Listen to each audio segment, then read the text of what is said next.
Welcome to our three-part conversation about daily rhythm while living with chronic illness. Not routine, not productivity, not fixing yourself or your life, just rhythm. The way your days move, the way your energy rises and falls, and the way you carry yourself through time when your body doesn't always cooperate. I want to say this clearly at the outset. This series is not medical advice. Anytime we talk about energy, rest, daily structure, or patterns of living alongside illness, it's essential to remember to consult with your doctor and other support professionals before making any changes to medications, treatments, or care routines. Please do not stop or alter anything without consulting with those professionals. Instead, what we're talking about lives in the space of reflection, awareness, and support.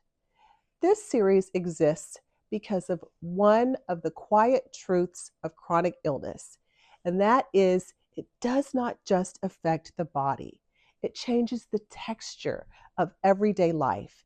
It changes how mornings feel, it changes how much planning is required just to get through the day. It changes the relationship you have with time, with rest, with productivity, and often with yourself. Many people try to adapt by pushing harder, creating stricter routines, or holding themselves to standards that belonged to a different season of life. Others swing in the opposite direction, letting days blur together because structure feels too painful or too demanding. Both responses make sense, and neither one tends to be sustainable. What often goes unspoken in these adaptations is grief. Grief for the life you imagined, grief for the ease you once had, grief for the way your days used to move without so much thought or negotiation. This series does not try to bypass grief or resolve it quickly. Instead, it acknowledges that grief is part of the landscape and that any rhythm you create must be able to hold it. Over the course of these three conversations, we'll move gently and intentionally. In part one, we'll talk about why daily rhythm matters at all, especially when your life has been disrupted by chronic illness. We'll explore what is lost when the natural flow of your days changes and why forcing old routines often creates more pain instead of relief. In part two, we'll look more closely at how energy, emotion, and grief move through the day, not as something to manage or control, but as something to understand. Awareness alone can change how heavy daily life feels. And this part of the series is about slowing down enough to notice what is really happening beneath the surface. In part three, we'll talk about what it means to create a livable rhythm in an unpredictable body. Not an ideal day, not a perfect system, but a way of moving through life that is compassionate, flexible, and supportive of who you are now. We'll talk about how rhythm becomes a form of self trust, even when nothing else feels stable. Throughout the series, I will gently name places where support can make this work easier and more sustainable. Not because you're doing something wrong, but because adapting to chronic illness is not a solo endeavor. Coaching in particular can offer a steady, non judgmental space to explore these shifts, especially when grief and identity are intertwined with daily life. You do not need to have answers. You do not need to change anything yet. All I ask is that you listen with curiosity and kindness towards yourself.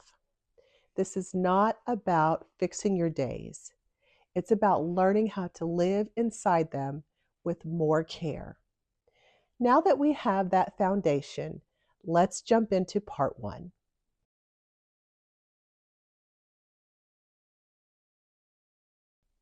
If you are living with chronic illness, chances are your relationship with time has changed.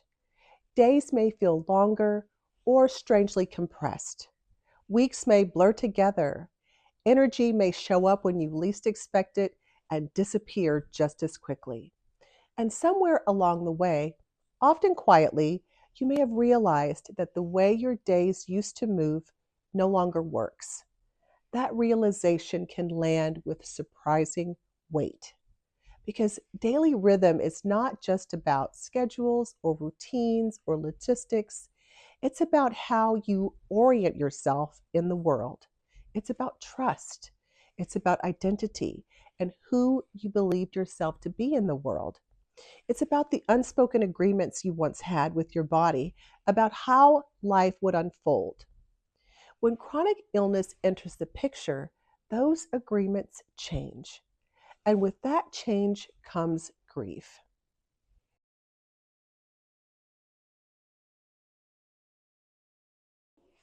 Grief related to chronic illness does not always look like tears or dramatic loss.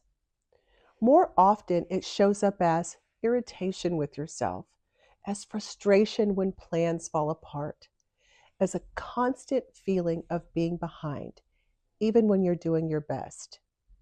It can sound like an inner voice saying, I used to be better at this, or I don't understand why this feels so hard now. You may grieve not being able to rely on momentum, not knowing what tomorrow will feel like, or not trusting your body to cooperate with plans. And yet, this grief often goes unnamed because it doesn't look, feel, or sound dramatic.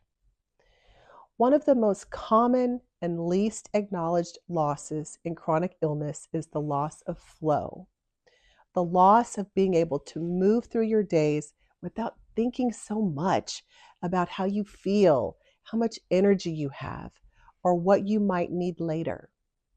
When that flow disappears, people often try to force it back. They push themselves into routines that no longer fit. They judge themselves against a version of life that belonged to a different season. And then when that doesn't work, they often assume the problem is them. It's not. What has changed is the landscape you are living in. And when the landscape changes, the way you move through it has to change too. This is where the idea of daily rhythm becomes meaningful.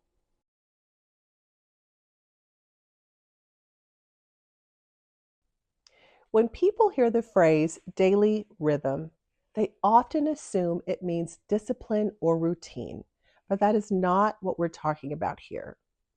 We're not talking about early mornings or perfect habits or doing more with less. A rhythm is not something you enforce. A rhythm is not rigid. A rhythm is something you respond to. It has movement, it has flexibility, it allows for pauses, and it makes room for variability like fluctuating energy, changing needs, or compassion when plans fall apart. A routine says, this is what must happen. A rhythm says, this is how I stay oriented even when things change. Without any sense of rhythm, many people living with chronic illness feel unmoored. Days bleed into each other. Anxiety increases. Rest feels unstructured and unsatisfying. At the same time, too much structure can feel like a constant setup for failure, especially when your body doesn't cooperate. So the work is not about choosing between freedom and structure. It's about finding a way of living that flexes without collapsing. This is also where grief shows up again because part of you may still want the old way to work. You may still be trying to live as if your energy were predictable, as if your capacity were stable, as if rest were optional. Letting go of that version of daily life can feel like giving something up, even when you know intellectually that it no longer fits. Grief does not mean you're stuck, it means you're human. Instead of asking, how do I get back to my old routine? A more compassionate question is, what kind of rhythm supports who I am now? That question doesn't deny the loss, it acknowledges it while still making room for possibility.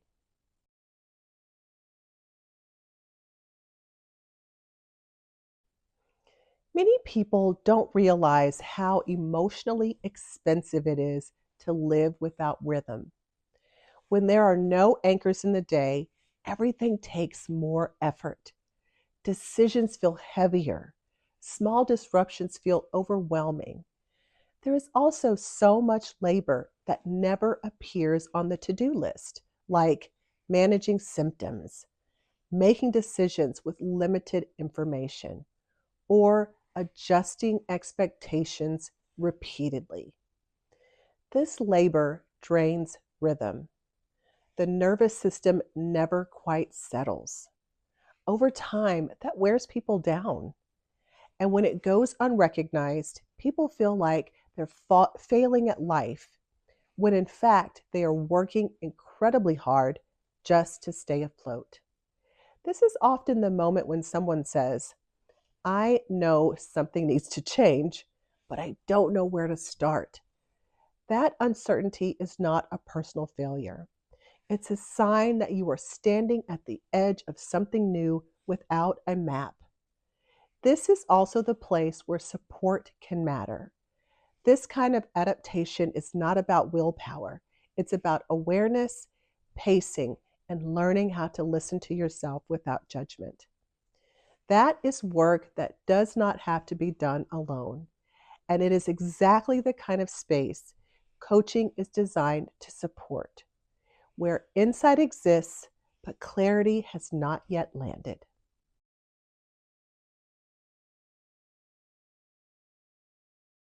As we close today, I invite you to sit with one question. You don't need to answer it fully, you don't need to solve anything. Just notice what comes up. And the question is, where in your day do you feel most disconnected from yourself? That question will guide us forward. In part two, we'll explore how energy, emotion, and grief move through the day and why understanding that movement can change the way daily life feels, even before anything external changes.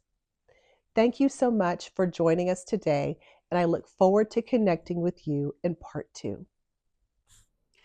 If today's reflection resonated with you, you may be wondering what kind of support could help you continue this work in a way that fits your life now. We invite you to explore the different coaching options available and determine what type of coaching might be right for you.